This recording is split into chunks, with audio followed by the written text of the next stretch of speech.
کبوتر کے پاؤں سرخ کیوں ہوتے ہیں؟ کیا آپ کو پتہ ہے کہ کبوتر کے پاؤں سرخ کیوں ہوتے ہیں؟ نہیں پتہ تو آئیے اس ویڈیو میں جانتے ہیں۔ اس ویڈیو کو آخر تک لازمی دیکھنا۔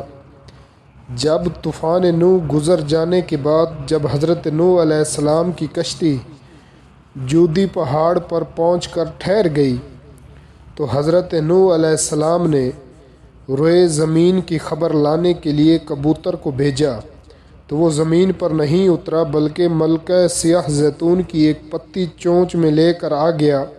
تو آپ نے فرمایا کہ تم زمین پر نہیں اترے، اس لیے پھر جاؤ اور روئے زمین کی خبر لاؤ۔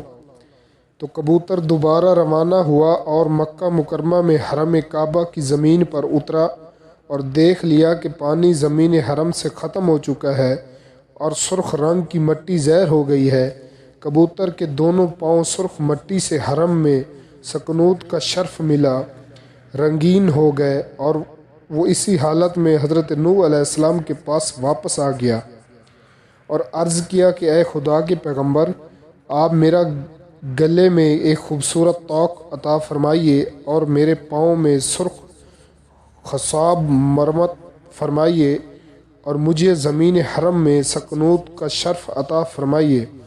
چنانچہ حضرت نوح علیہ السلام نے کبوتر کے سر پر دست شفقت پھیرا اور اس کے لیے یہ دعا فرما دی کہ اس کے گلے میں دھاری کا ایک خوبصورت ہار پڑا رہے اور اس کے پاؤں سرخ ہو جائیں اور اس کی نسل میں خیر و برکت رہے اور اس کو زمین حرم میں سکون کا شرف ملے۔